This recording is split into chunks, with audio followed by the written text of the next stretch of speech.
Hi, this is Fat Girl's Rule, and I'm doing a straight talk.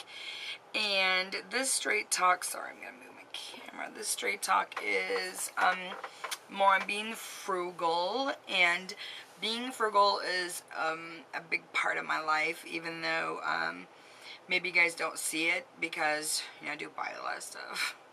So, but I love to buy stuff on sale, love to find awesome deals and awesome makeup at the Dollar Tree or the dollar store.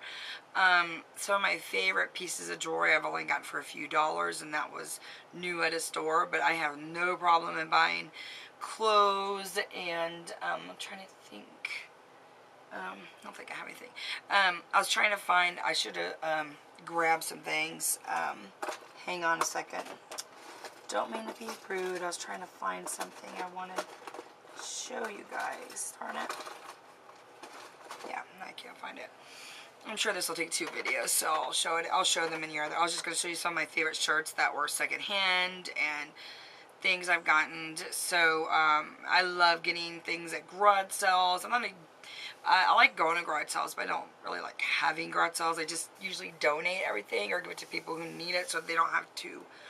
I don't want to mess the garage sale. I don't have time. So this straight talk is going to be a little bit different. It's going to be about being frugal. I know a lot of my subbies love being frugal and my friends on here. So I just want to kind of talk about why I'm frugal and the importance of being frugal to me. So I'm going to be reading out the paper. So if I keep looking down, please forgive me. I absolutely love being frugal. Being frugal is helping me get out of my debts. Now you guys know that I do love to shop, and I love buying things like I already said. That's one reason I work so hard, because I like having nice things. But nice things can be something that's neat and name brand I got from the thrift store, so it's no big deal. When we were young, we were really poor when we were kids, and we had a nice home, but but because of that, we didn't have other necessities in life like food, medications, clothes. It was enough for my parents to pay for the house payment and to pay the bills. So, we never had like a VCR until I was in high school, which would have been the mid-80s or so. We didn't have cable until I was in high school. So, that's why I started working. Sorry. I got somebody's YouTube video playing in the background and I can hear it. So that's why I started working so young, babysitting. So I always had nice things to wear, would save my money and then go buy myself makeup or hair stuff or clothes, whatever I needed. I may only be able to buy them one thing at a time, but, I bought like a new shirt. If I babysit all night, I was able to go buy a new shirt or a new pair of pants, whatever. And I did go through a period where I lost like 60 pounds, and like for every 10 pounds I lost, my mom bought me a new piece of clothing to like encourage my weight loss. And then all those, my bigger clothes I gave away to another friend that was like the same size I was, so even back then I was very concerned about people having things like I am now, and feeling, like they have plenty, so, my grandma lived in the Depression, so I had like a deep respect for people who lived at that time, and I love to hear stories and their experiences. Truly how America stuck together for one cause, and that was to survive, and that totally amazes me. If you have not read stories, just like stories that any average Joe that lived during that time tells and explains what they went through, is amazing. I cannot, if you do not know any history, the history of the Depression is the one that is the most important, because it was unreal how America came together. I mean, like when we had, 9/11 and that event happened, and how America did feel like we were united, and then we were together, and that, we had people die, other people's, in other states had people die, so we really felt like this union.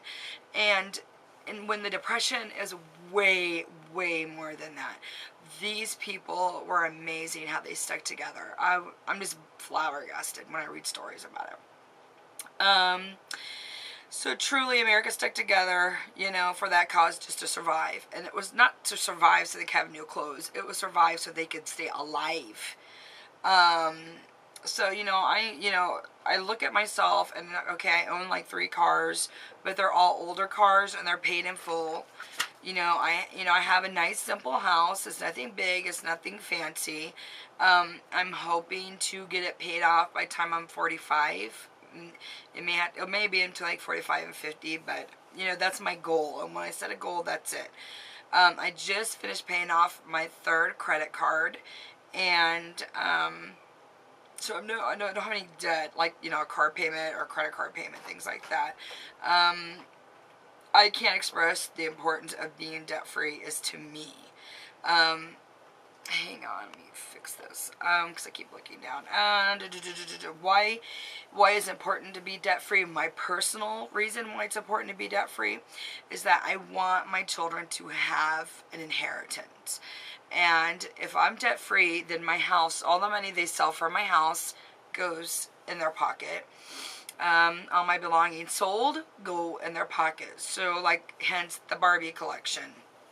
As huge and grand as it is, that would be something that I will sell in the future and make a lot of money off them. So the longer they sit there and that I take care of them, the more money they're going to be worth, and I enjoy them. I enjoy having them. So, diamond rings that, I've collected from boyfriends over the years. All those things are put in like a safe, and then, these are things that are going to be sold, or they could use them, to give their wives whatever. I kind of prefer them not to give them to their wives, because what if they get a divorce and then they have my diamond ring? So I would rather them sell them. So, I want to be able to retire and travel. So even though my oldest son makes fun of my homemade laundry soap, he's not very nice. He thinks it's like trashy to use homemade laundry soap. I'm like, get over it. Maybe one of these days he will understand. I haven't bought my youngest boy a pair of jeans in a few years. I buy them at thrift shops. Now, the jeans I buy at thrift shops are jeans that I would not and possibly could not afford to buy them new. So for him to have a pair of this style of jeans or this style of jeans, because he would just get like Walmart jeans. Maybe Old Navy jeans, something like that. But these are even nicer jeans than that, and they're like brand new for like $7. It's unreal. Let's see. And then people usually give him lots of clothes. People give him like name brand clothes that I would not buy. So I never really had to buy anything. Like going back to school, I used to, but I do not feel the necessity that my child has to go to school with new clothes on when he starts school. I just don't feel it. I know he always needs new underwear, new socks, and nice pair of shoes. I always buy him like, Tony Hawks or Nikes, because they last so much longer. And then his old pair of Tony Hawks or Nikes are play shoes, so then he has to take his new shoes off and wear his play shoes. That makes them last longer. So technically each year I only buy him 2 pairs of shoes, because I'm buying Nikes or Tony Hawks or something that, lasts longer. So when he goes back to school, he has to use the same backpack. If it is in good condition and the zippers work and it's in good, nice condition, I don't feel the need in buying a brand new backpack. Not at all. I'm like over that. I used to do that every year, spend all this money on 5 outfits. They had to have a brand new outfit for every day of the week. New, socks for every day of the week. I don't do that anymore. I'm like totally over it. I always have a stash of backpacks put up that I pick up at garage sales that are like new, that people donate to me that are like new. Or give me, I guess. But I'm almost out of time, so I'll be stopping here in a second.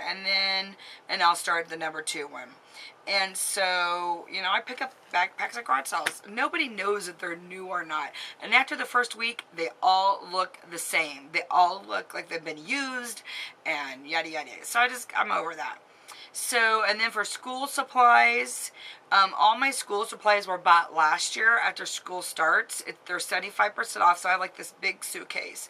And I keep the paper that they give you every year with all the list of supplies they need for each grade. So then I take that out before school starts, and I look up the new grade that he's in, and pretty much 95, 98% of that he's going to need the exact same thing. So I already know what he needs.